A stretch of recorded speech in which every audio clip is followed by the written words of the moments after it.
जय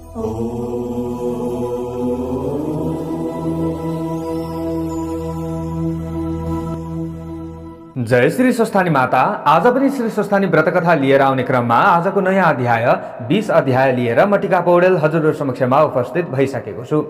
श्री स्वस्थानी व्रतकथाको 20 अध्यायलाई पूरा हजुरहरुले श्रवण गरेर पुण्य कमाउनुहोला। सर्वप्रथम पुष्पाञ्जली श्रवण गर्नतर्फ अगाडि बढौं।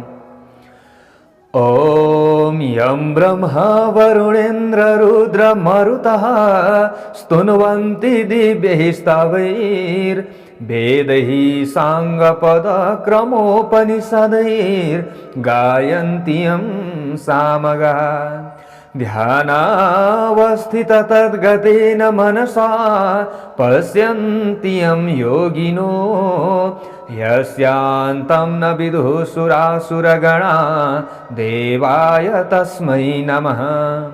श्रीमच्चन्दनचर्चितो ज्वलवपुः शुक्लाम्बरा मल्लिका मालालङ्कृतकुण्डला प्रविलसन् मुक्तावली शोभिता सर्वज्ञाननिदान पुस्तकधरा रुद्राक्षमालाकरा वाग्देवी वदनाम्बुजे वसतु मे त्रैलोक्यमाता चिरम्। मुखं करोति वाचालं पङ्गुं लङ्घयते गिरिं यत्कृपातमहं वन्दे परमानन्दमाधवम्। नमो भगवते तस्मै व्यासायामित तेजसे यस्य प्रसादात् वक्ष्यामि नारायण कथामिमां। नारायणं नमस्कृत्य नरं चैव नरोत्तमं देवीं सरस्वतीं व्यासं ततो जयमुदीरयेत्। ओम श्री स्वस्थानी परमेश्वर्यै नमः।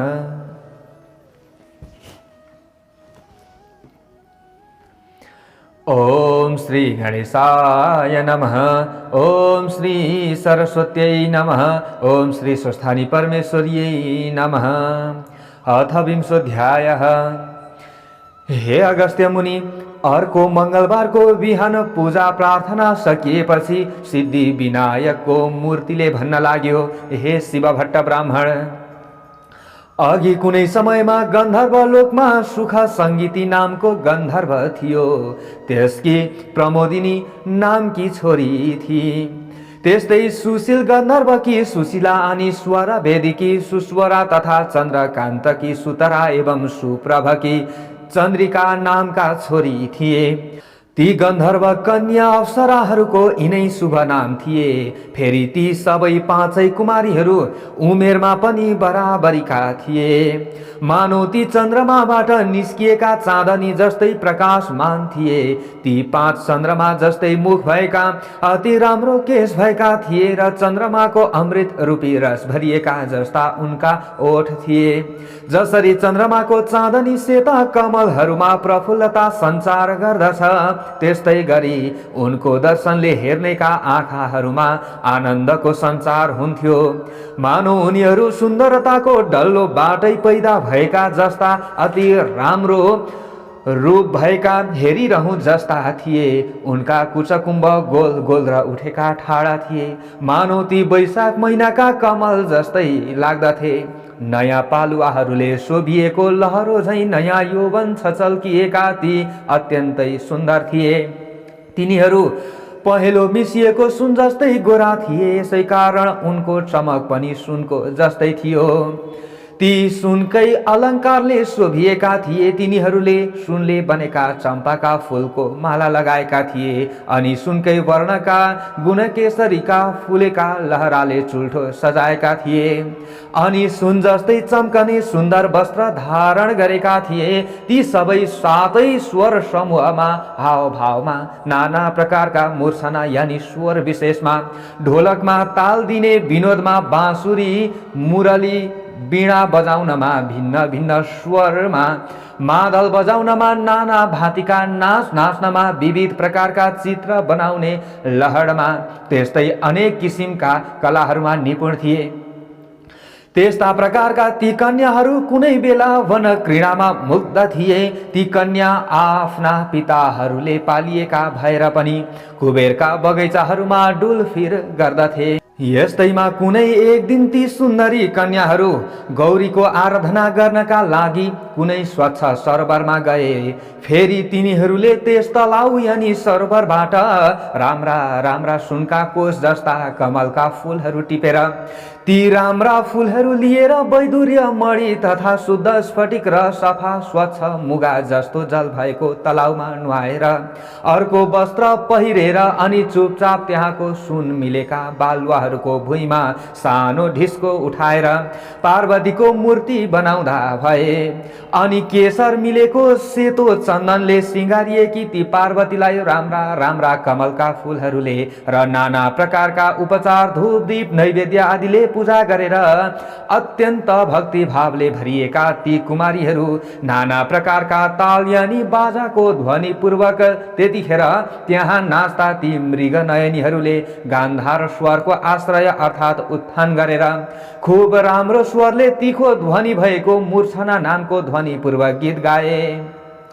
त्यस गीतको वाक्य विन्यास राम्रो प्रबन्ध भएको सुरिलो स्वरको अति उत्तम थियो।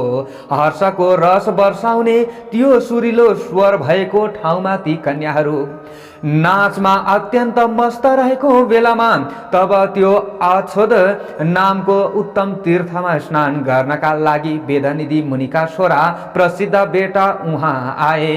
उनको रूपले रूपको सीमालाई नागेको थियो। उनको मुखमण्डल अत्यन्त राम्रो पनि थियो। उनका आँखा कमलका फूलको पात जस्ता विस्तृत थिए अनि युवा अवस्थाका थिए। उनको छाती चौडा थियो। उनका हात लामा लामा अति सुन्दर थिए अनि केही श्याम वर्णका पनि थिए।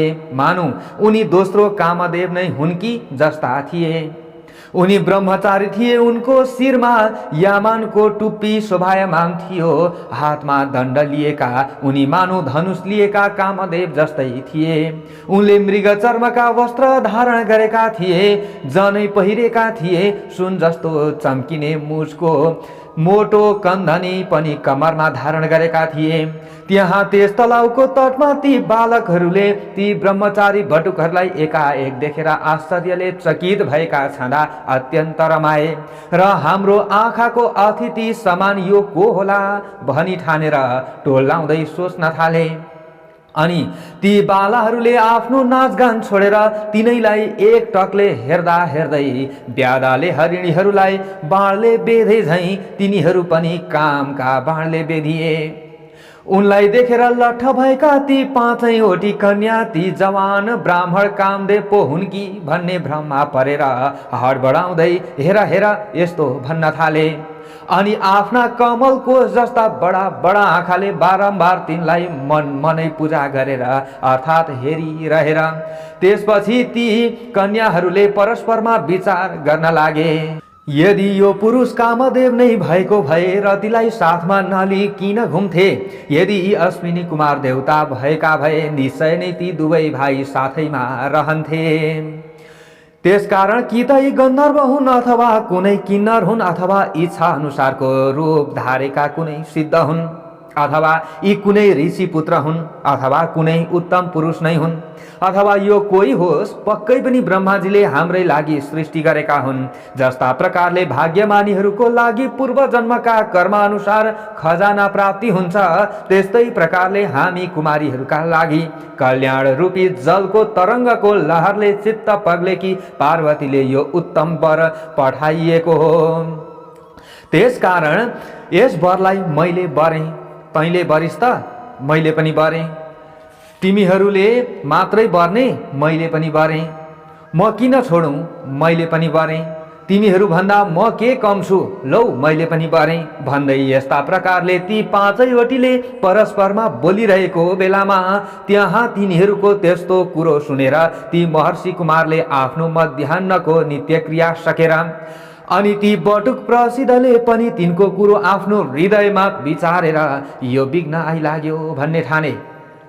किनकि ब्रह्मा विष्णु महादेव आदि देवताहरू पहिलेका जो सिद्ध मुनिहरू अनि ती योग बल भएका योगीहरू पनि अबला युवतीहरूको त्यो अद्भुत लीलाद्वारा मोहित गरिसकेका छन्।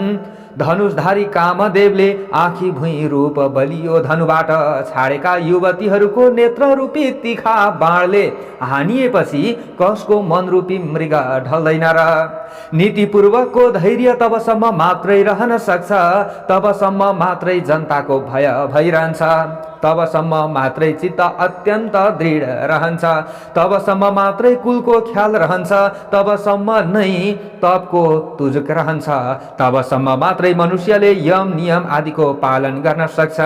जबसम्म अत्यन्त नशिला ती वनिता युवतीहरूको कर्के हेराइ रूपी बाणले मनुष्य मोहमा पर्दैन अर्थात् बेहोसिँदैन।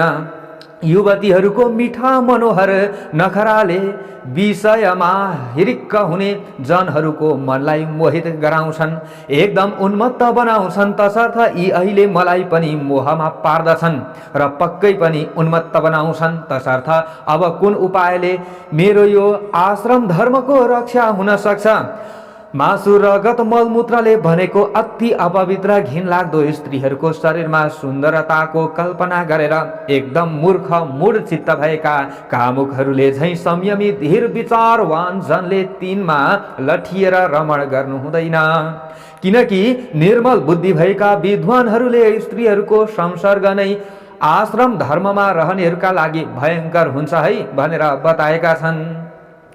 त्यसकारण जबसम्म यी मेरा समीपमा आइपुग्दैनन् तब तकैमा म घर गइहाल्छु भन्ने विचार आफ्नो मनमा खेलाउँदै थिए कि उत्नीखेरै ती कन्याहरू ती प्रसिद्ध ब्रह्मचारीको नगिचै आएर आफ्ना दायाँ बायाँ हातको बन्धनले अङ्गालो हाले अनि विनयपूर्वक बिन्ती गरे, हे सुन्दर, हामीहरूद्वारा निश्चय नै तपाईँ बेरिनु भयो, यसकारण यस विषयमा तपाईको विपरीत विचार नहोस्। ती कन्याहरूले यस्ता प्रकारले विनय गरिएका तथा तिनका बाहुपासमा बाँधिएका ती प्रसिद्ध ब्राह्मणले मुस्कुराउँदै भने, तिमीहरू शुभ अनुकूल र प्रिय वचन भनिरहेका छौ, किन्तु गुरुकुलमा ब्रह्मचर्याश्रममा रहेको अनि वेदको अभ्यासमा तल्लीन भएको मेरो नियम अझै समाप्त भएको छैन। जुन आश्रममा जो धर्म छ त्यसलाई पण्डितहरूले रक्षा गर्नुपर्दछ, यानि कि ज्ञानीहरूले त्यसलाई बुझ्नु पर्दछ, जान्नु पर्दछ। यसकारण हे कन्या हो, अहिले यो विवाह गर्नु मेरो धर्म होइन भन्ने म ठान्दछु।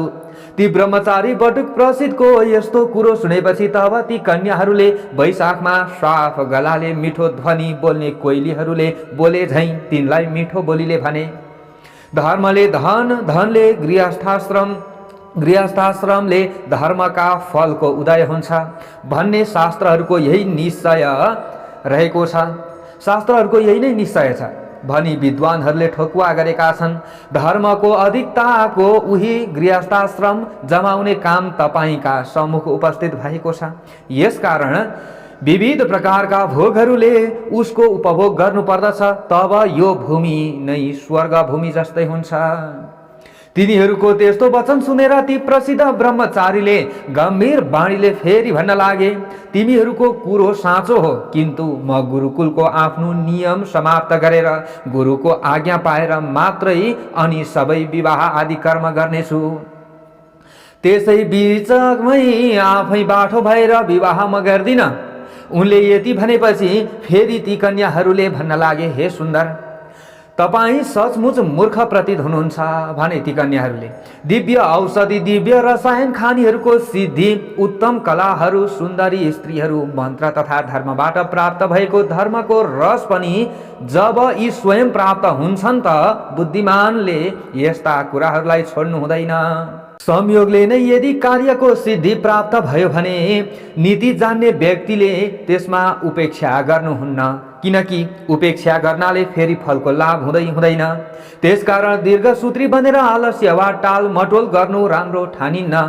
गाढा प्रेम गर्नेवाला निर्मल कुलमा जन्म लिएका, स्नेहले चित्त पग्लिएका, बोली चाली र चालचलन राम्रो भएका, स्वयं वर वरण गर्न तम्सिएका, राम्रा अनि रूपले धप्प भलेका कुमारी कन्याहरूलाई त यस ब्रह्माण्डमा भाग्यशाली मनुष्यहरूले मात्रै प्राप्त गर्दछन्, अरूले पाउन सक्दैनन्। विचार्नुहोस्, कहाँ हामी अति सुन्दरी, कहाँ तपाईँ तपसी बटुक, अर्थात् तपाईँमा र हामीमा परस्परमा ठुलो फरक छ। साँच्चै हो, यस्तो नहुने कुरालाई पनि हुने गराउनमा विधाता अति पण्डित यानि जान्ने छ भन्ने कुरो हामी मान्दछौँ। त्यसकारण जसरी हुन्छ यतिखेर तपाईँ हामीलाई गान्धर्व विवाहद्वारा स्वीकार गर्नुहोस्, यसैमा हाम्रो कल्याण छ। होइन भने आकुलिएका हामी अब जीवित रहन सक्दैनौँ। तब तिनीहरूको यस्तो कुरो सुनेका धर्म जान्नेहरूमा श्रेष्ठ ती प्रसिद्ध ब्राह्मणले भने, हे मृगनयनी हो, धर्म नै धन भएका मनुष्यहरूले धर्मलाई कसरी त्याग्ने? धर्म अर्थ काम मोक्ष यी चारैलाई यथोक्त विधिले सेवन गरे मात्र यी सफल हुन्छन्, होइन भने निष्फल हुन्छन्। यतिखेर म व्रती छु, यसकारण व्रत पुरा नगरिकन बिना समयमा स्त्रीको पानी ग्रहण या स्त्री ग्रहण गर्दिन, किनकि जो मनुष्य क्रियाको समय जान्दैन उसले क्रियाको फल पाउँदैन। त्यसकारण यस समयमा मेरो मन धर्मको विचारमा लागेको छ। तसर्थ हे कन्या हो, सुन, यतिखेर म स्वयंवर गर्न चाहन्न, किनकि यस विश्वमा कति मनुष्यहरू द्रव्य धनी, कति विद्या धनी, कति सिद्धि धनी, कति योग धनी, कति कीर्ति धनी हुन्छन्, त कति संयम धनी, कति धर्म धनी हुन्छन्। ती मध्ये म धर्म धनी हुँ। आफ्नो धर्म छाडेर आफ्नै मनले गुरुजनको आज्ञा नपाइकन म कसैको पानी ग्रहण गर्दिन। यस्ता प्रकारको ती प्रसिद्ध बटुकको आशय जानेर उनको हातबाट आफ्नो हात छुटाएर अनि उनीहरूले आफ्ना परस्परमा हेराहेर गरे। तब प्रमोदिनीले ती बटुकको गोडो पक्री यानि कि खुट्टा पक्री, त्यसै गरी सुशीला र सुस्वराले उनको हात पक्रे, सुतराले अङ्गालो हाली र चन्द्रिकाले उनको मुख चुमी। तथापि त्यस स्थितिमा पनि ती ब्रह्मचारी जस्ताका तस्तै काम विकारले रहित भई निर्विकार नै रहे र प्रलयकालको अग्नितुल्य अत्यन्त क्रोधले चूर भएका ती ब्रह्मचारीले अटेरी ती कन्याहरूलाई यस्तो श्राप दिँदा भए, जसरी पिशाचिनी जस्तै भएर तिमीहरू ममा टाँसियौ त्यसरी नै तिमीहरू पिशाचिनी भए। यस्ता प्रकारले प्रसिद्ध ब्रह्मचारीले श्राप पिएका ती कन्याहरू तुरुन्तै उनलाई त्यागेर ती ब्रह्मचारीका सामु खडा भएर भने, हे पापी, हामी निरपराधिनी जन्मा तिमीले यो के गर्यौ? प्रिय कार्यको बदला अप्रिय कार्य गर्यौ। तिम्रो यो धर्म ज्ञानलाई धिक्कार छ। जो मनुष्य आफ्ना अनुरागी भक्तजनहरूमा मित्रजनहरूमा द्रोह गर्दछन् त्यस्ता पुरुषको दुवै लोकमा सुख नाश हुन्छ भन्ने कुरो हामीले सुनेका छौँ। त्यसकारण तिमी पनि हामीहरूको श्रापले तुरुन्तै पिशाच हौ। यति भनेर चुप लागेका ती बाला कन्याहरूले खुइया खुइया गर्न लागे तथा भोक प्यासले आकुल व्याकुल भए। हे शिव भट्ट ब्राह्मण, तब परस्परमा श्राप गरेर त्यसै तलाउका तीरमा ती कन्याहरू र त्यो प्रसिद्ध ब्रह्मचारी पनि सबै 6वटै जना पिशाच भएर रहँदा भए। तब उस पिशाच काम्य साथै ती पिशाचिनीहरू पनि पहिले गरेका पाप कर्मको त्यो भयंकर फललाई रुँदै कराउँदै बिताउन लागे। हे शिव भट्ट, पूर्व जन्ममा आर्जित गरिएको शुभ वा अशुभ कर्मको फल समय आएपछि भोग्नै पर्छ। त्यसलाई देवताहरूले पनि आफ्नो छायालाई झैं निवारण गर्न यानि हटाउन सक्दैनन्। त्यसपछि ती कन्याहरूका र उस ब्रह्मचारीका आमा बाबु रुँदै तडपिँदै हिँड्थे। प्रारब्धको भोग अमिट हुने हुनाले ती बालाहरूलाई र उस ब्रह्मचारीलाई पनि चैन थिएन। पिशाच भएपछि ती पिशाचहरू आहाराका लागि अत्यन्त दुखी भएर त्यसै तलाउको किनारमा यताउति भड्कँदै बस्दथे। यस्तै प्रकारले धेरै समय बितेपछि मुनिहरूमा श्रेष्ठ लोमसजी पुष महिनाको शुक्ल चतुर्दशीको दिन अछोद तालमा स्नान गर्नका लागि त्यहाँ आए। तब ती ब्राह्मण लोमसलाई देखेर भोकले आकुल भएका ती सबै पिशाचहरू एकजुट भएर उनलाई मार्ने इच्छाले उनीतिरै दौडे। किन्तु लोमसजीका अति कडा तेजले भत भत पोलिएका ती उनको अगाडि नगिचै रहन असमर्थ भएर सबै टाढै रहे। त्यसै बेला त्यहाँ वेदनिधि नामका ब्राह्मण टुप्लुक्क आइपुगे। हे शिव भट्टजी, अनि उनले लोमसजीलाई देखेर साष्टाङ्ग प्रणाम गरेर यानी उनका पाउमा ढोकेर उभि हात जोडेर शिर झुकाएर मिठो बोली बोले, हे ब्राह्मण, हे महर्षि, ठुलो भाग्य उदाएपछि नै सज्जनहरूको सङ्गति यानी भेट हुन्छ। गङ्गा आदि गरिएका सबै तीर्थमा जो मनुष्य सधैँ नुहाउँछ अनि जो मनुष्य सज्जनहरूको सङ्गत गर्छ ती दुवैको सतसङ्गत गर्नु बडो उत्तम ठानिन्छ। हे ब्राह्मण, गुरु अर्थात महात्माहरूको समागम पृथ्वी तलमा दृष्ट वा अदृष्ट फल दिनेवाला हुन्छ, अर्थात स्वर्ग दिनेवाला या रोग हर्नेवाला हुन्छ। किन्तु त्यसमा धेरै विघ्न बाधा पनि हुन्छन्। यति भनेर वेदनिधिले ती पिशाचहरूको पहिले घटेका उनीहरूको अद्भुत वृत्तान्त बताए। यी उभिएका सबै तिनीहरू गन्धर्व कन्या हुन् र त्यो उभिएको यो बटुक चाहिँ मेरो छोरो हो। यी सबै नै परस्परमा सराप गरेर पिशाच रूपले मलिन अनुहार पारेर हे मुनिहरूमा श्रेष्ठ लोमसज्यू तपाईँका अगाडि उभिएका छन्। अब आज तपाईँका दर्शनले यी कुमारीहरूको र त्यस कुमारको पनि उद्धार हुनेछ। हे शिव भट्ट, त्यो कुरो सुनेर दयाले मन पग्लिएका अत्यन्त तेजस्वी लोमस ऋषिले पुत्रको दुःखले दुखी ती मुनि वेदनिधिलाई भने, मेरा कृपाले यी बाला कन्याहरूलाई र त्यस बटुकलाई पनि तुरुन्तै पूर्व स्मृति प्राप्त हुनेछ र जसले तिनको परस्परको श्राप नाश हुन्छ त्यस्तो धर्म पनि म बताउँछु भनी लोमसले भन्नुभयो। अब यिनीहरू मेरा साथ रहेर विधिपूर्वक माघभरि नै माघ स्नान गरून्। माघभरिको स्नानले मात्र माघको अन्तमा श्रापबाट छुट्न सक्दछन्, होइन भने अरू उपायले यिनीहरूको उद्धार हुन सक्दैन।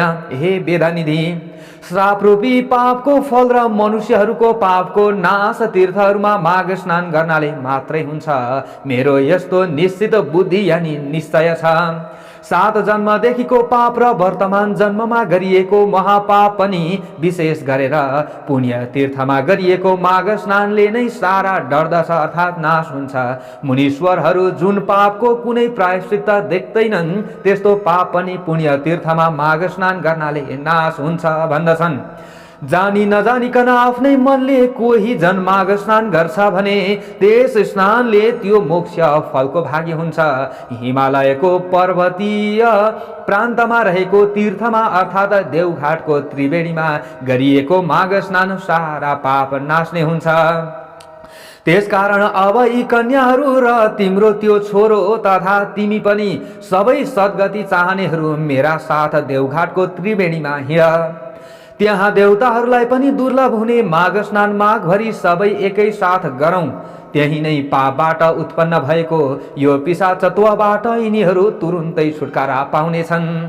यति भनी भोलिपल्टै ती सबै अत्यन्त खुसी हुँदै लोमसका साथ उनका कृपा शक्तिले आकाश मार्गद्वारा देवघाटका लागि अछोतबाट प्रस्थान गरे र उसै दिन केही बाँकी छँदै उहाँ पुगी तीर्थयात्रीहरूलाई बनाइराखिएको छाप्रोमा डेरा जमाए। लौ अब पिशाचत्वबाट मुक्ति चाहने यी कन्याहरू र तिम्रो यो छोरो पनि अनि तिमी पनि सबैले मेरो भनाइ अनुसार यस त्रिवेणीमा मेरा साथै सधैँ मकर राशिमा सूर्य र हुन्जेल नुहाओ। यस त्रिवेणीका जलका प्रभावले पहिलेका सारा पाप नष्ट हुन्छन् भनी तिनीहरूलाई माघभरि त्रिवेणीमा नुहाउन लाए।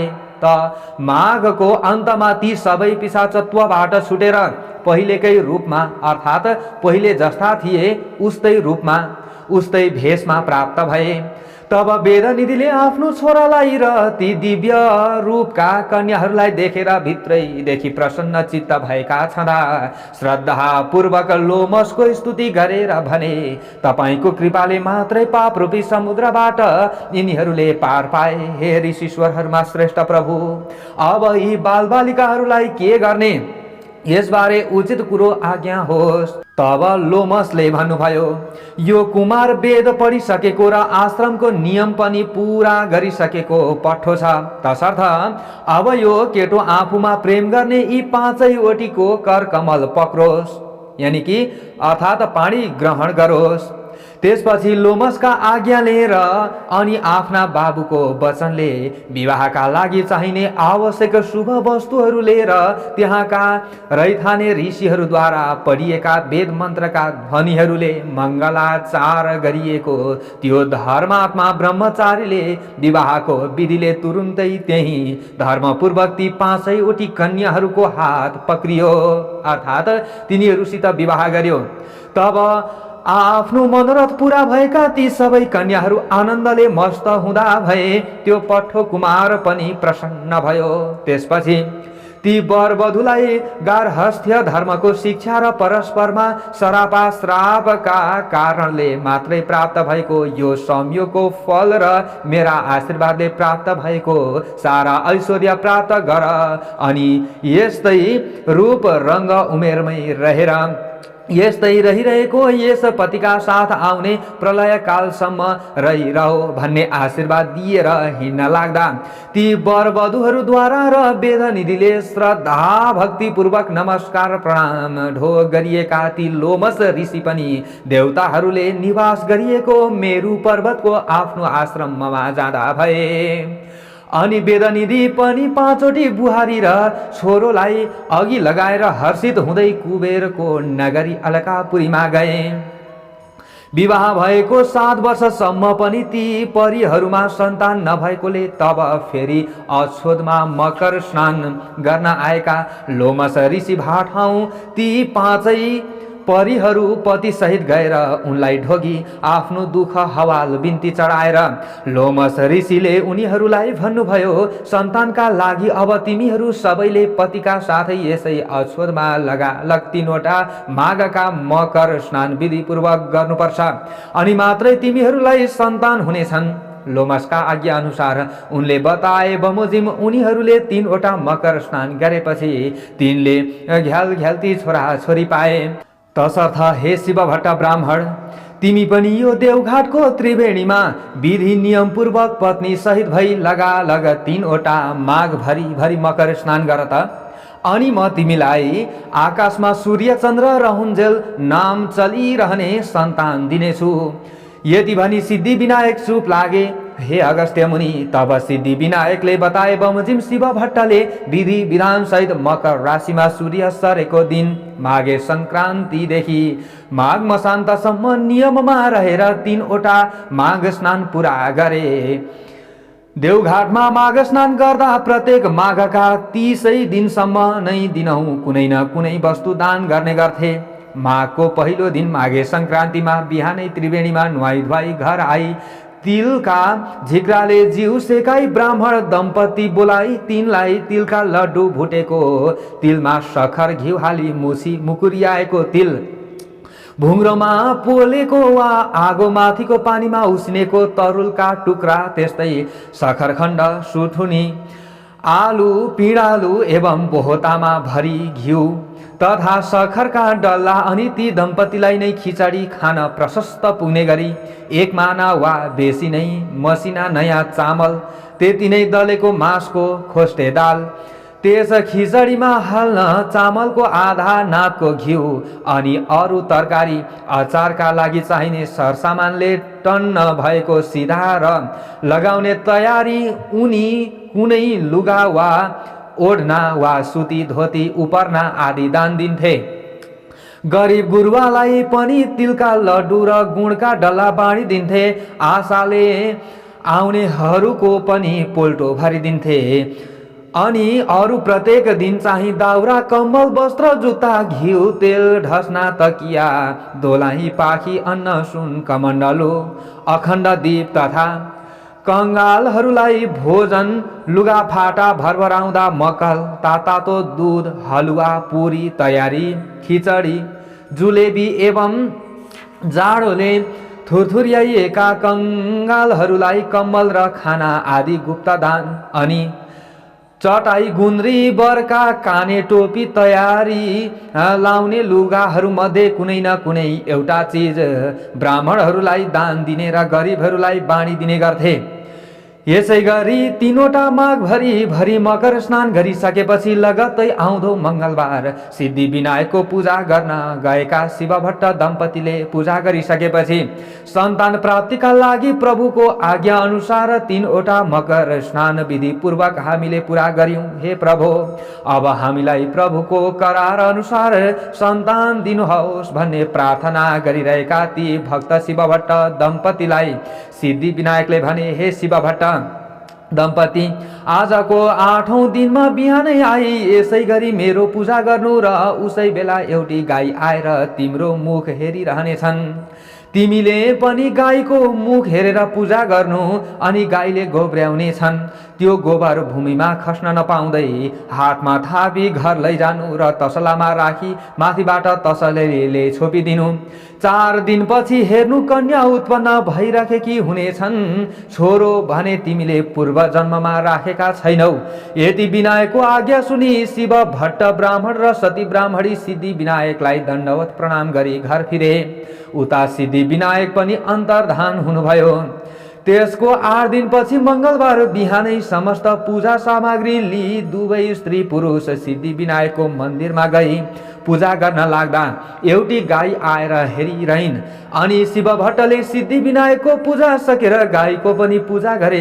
तब गाईले गोब्र्याइन् र शिव भट्टले त्यो गोबर भूमिमा खस्न नपाउँदै हातमा थापेर सिद्धि विनायकलाई दण्डवत प्रणाम गरी सानन्द घर आए।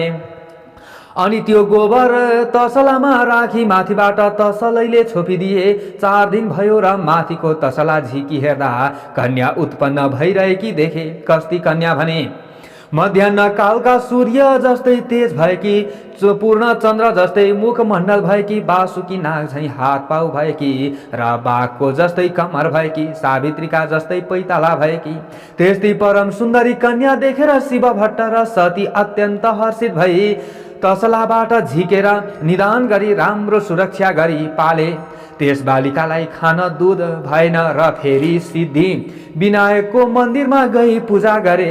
अनि गणनाथ प्रसन्न भई, हे शिव भट्ट ब्राह्मण, हे सती ब्राह्मणी, के भन्ने इच्छा छ भन। यस्तो आज्ञा भएको सुनि शिव भट्ट बिन्ती गर्दछन्, हे गणनाथ, हजुरको कृपाले सन्तान पाए तर त्यस बालिकालाई खान दूध भएन। त्यही बिन्ती गर्न आएको हुँ। यति सुनेर त्यस बालिकालाई दूध दिए जाऊ भनेर सिद्धि विनायक अन्तर्ध्यान हुनुभयो। अनि सतीले आफ्ना स्तन निचोरी हेर्दा दूध आयो र त्यस बालिकालाई खान दिई बढाइन्। जस्तै सीताजी उत्पन्न हुँदा राजा जनकलाई आनन्द भएथ्यो, त्यस्तै ती बालिका उत्पन्न हुनाले शिव भट्ट र सतीलाई आनन्द भयो। त्यसपछि योग्य ब्राह्मणहरू डाकी नामकरण संस्कार गराए। ती ब्राह्मणहरूले भने, हे शिव भट्ट, गाईको गोबरबाट उत्पन्न भएकी हुनाले यी बालिकाको नाम गोमा भयो र यी बालिका भाग्यमानी हुनेछन्, सम्पूर्ण लोकले सम्मान गर्नेछन्। यति ब्राह्मणहरूले भविष्यवाणी गरेपछि शिव भट्टले यथेष्ट भोजन गराएर दक्षिणा दिई विदा गरे। आगन्तुक सबै ब्राह्मणहरू आफ्ना आश्रममा गए। त्यसपछि ती गोमा नामकी कन्या शुक्ल पक्षका चन्द्रमा झैं प्रतिदिन बढेर 5 वर्षकी भइन्। अनि शिव भट्ट ब्राह्मण र सती ब्राह्मणीले एक दिन कन्यालाई भने, हे पुत्री, हामी गंगा स्नान गरेर आउँछौं, तिमी पूजाको निम्ति अक्षता केलाई राखे भनी हराएर दुवै दम्पति नित्य गंगा स्नान गरेर हरिहरको पूजा गरी सुवर्ण आदि नाना द्रव्य दान गरेर आउँथे। त्यही क्रमले दान गर्दा गर्दा अमरावती थर्क्यो र देवराज डराई समस्त देवता साथमा लिई कैलाशमा श्री महादेव कहाँ गएर बिन्ती गरे, हे ईश्वर, मध्यमण्डलको हिमालयको पर्वत श्रृङ्खलाको दक्षिण भागमा एउटा ब्रह्मपुर भन्ने नगर छ। त्यहाँ शिव भट्ट नामका ब्राह्मण र सती नामकी तिनकी पतिव्रता स्त्री छन्। ती दुवै स्त्री पुरुषले हजुरका पुत्र सिद्धिविनायकको सेवा गरे र सिद्धिविनायक खुसी भई असंख्य सम्पत्ति दिए। ती शिव भट्टले सम्पत्ति पाएपछि नित्य गंगा स्नान गरेर हरिहरको पूजा गरी सुवर्णादि नाना द्रव्य दान गर्नाले अमरावती थर्कियो। हे शम्भो, म अरू पनि बिन्ती गर्दछु। ती शिव भट्टले सम्पत्ति पाएपछि सन्तान भएनन् भनी फेरि सिद्धिविनायकको सेवा गरे। तब सिद्धि गणेशजी खुसी भएर सकल लक्षणले युक्त भएकी परम सुन्दरी एउटी कन्या पनि वरदान दिए। हे प्रभु, हामीहरूको रक्षा गरी बक्सियोस्। हजुरले रक्षा नगरे अमरावतीबाट हामीले च्युत हुनु पर्नेछ। यदि इन्द्रको प्रार्थना सुनि महादेव आज्ञा गर्नुहुन्छ, हे देवेन्द्र नडराओ, म रक्षा गर्नेछु। अब सबै अमरावती जाओ। शिवजीको त्यस्तो आज्ञा सुनि उहाँलाई दण्डवत प्रणाम गरी सुरराज इन्द्र अमरावती फर्के। त्यसपछि श्री महादेवले भिक्षुक रूप धारण गरी देवताहरूको रक्षाका निम्ति जटाको मुकुट बनाई बायाँ हातमा त्रिशूल र दाहिना हातमा डमरू लिई भस्म लेपन गरी शिव भट्ट ब्राह्मणको घर पुगी भिक्षा माग्नुभयो। गोमा आफ्ना पिताको पूजाका लागि अक्षता केलाइरहेकी थिइन्। निकै बेरपछि, हे भिक्षुक, मेरा माता पिता गंगा स्नान गर्न गएका छन्, म अक्षता केलाउँदैछु, एकैछिन पर्ख, भिक्षा दिने अरू कोही छैनन्। यति भनेर पर्खाइराखिन्। अनि अक्षता केलाइसकेर भिक्षा लिई भिक्षुक रूप श्री महादेव छेउ आई। हे भिक्षुक, मेरा माता पिता घरमा छैनन्, म अक्षता केलाउँदै थिएँ, त्यसै कारण विलम्ब भयो, दुःख नमान, भिक्षा ल्याऊ भनिन्। गोमाको यति कुरा सुनि भिक्षुक रूप श्री महादेव भन्नुहुन्छ, हे ब्राह्मणी, यतिका बेर पर्खाई बल्ल अब भिक्षा दिन आइस, म त्यो भिक्षा लिन्न। दिने भए तेरा बाबाको पूजा गर्न केलाइराखेको अक्षता दे। यदि भिक्षुक रूप श्री महादेवको वचन सुनि गोमाले लिने भए भिक्षा ल्याऊ, नलिने भए अक्षता त म दिने होइन भनिन्। गोमाको त्यस्तो वचन सुनेर रिसाएका महादेवले, हे पापिनी ब्राह्मणी, तैँले अहंकार गरेर मलाई भिक्षा दिइनस्, अतः तँलाई श्राप दिन्छु। त 7 वर्षकी हुँदा 70 वर्षको बुढोसित तेरो विवाह होस्। फेरि तेरा माता पिताले महाकष्ट सही सिद्धि विनायकको सेवा गरेर पाएको सबै सम्पत्ति पनि नाश होस्। फेरि तँलाई पनि अनेक थरीका दुःख आइपरुन्।